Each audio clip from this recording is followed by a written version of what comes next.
zakuomera Dana Jesu auye Kana chinu zakuomera Kana zawoma Kana naita Jesu Kana upenyu wako Kana zakuomera Naita Jesu Jesu anauya Kana zawoma Kana zawoma Kamuza Kana mudaite Kana zawoma Kana zawoma Mute Jesu Mute Naita Jesu Naita Jesu Iwe mute Iwe mute Naita Jesu Naita Jesu Kamuza Kamuza Washaya mwana musheheze Anouya aneminduro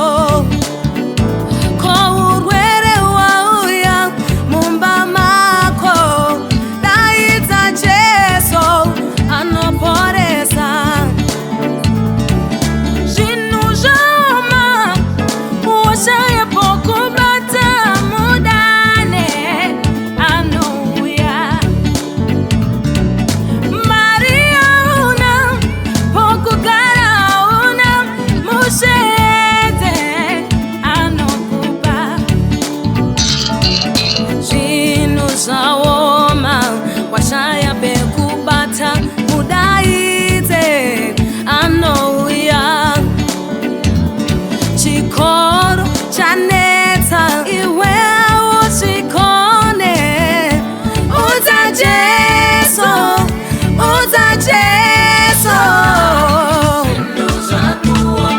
Naita Jesu Naita Jesu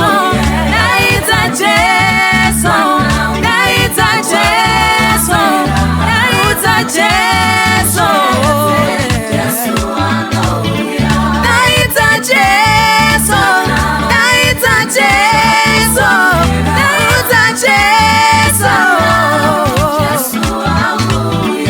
Naita Jesu Naita Jesu Uza Jesu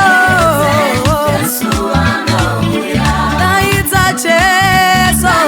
Naita Jesu Iwe mute Iwe naita Jesu Naita Jesu Iwe mute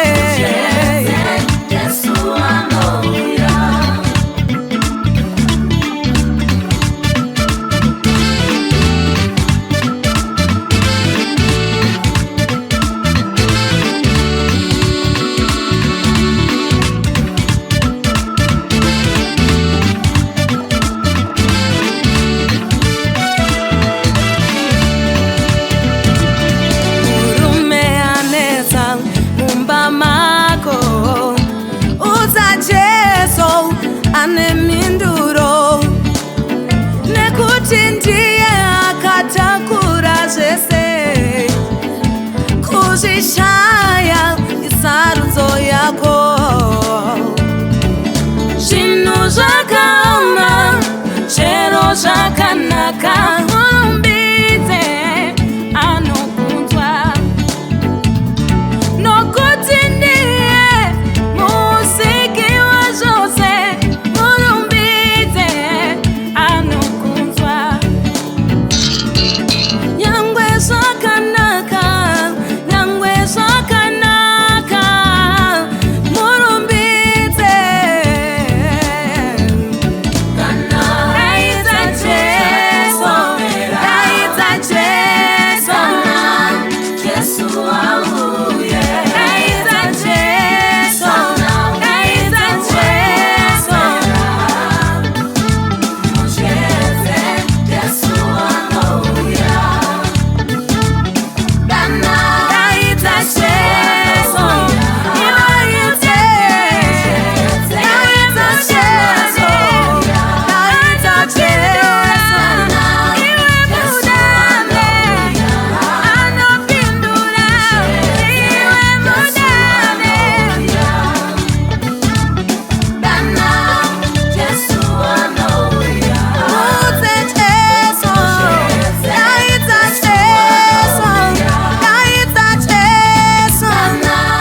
Yesu haleluya.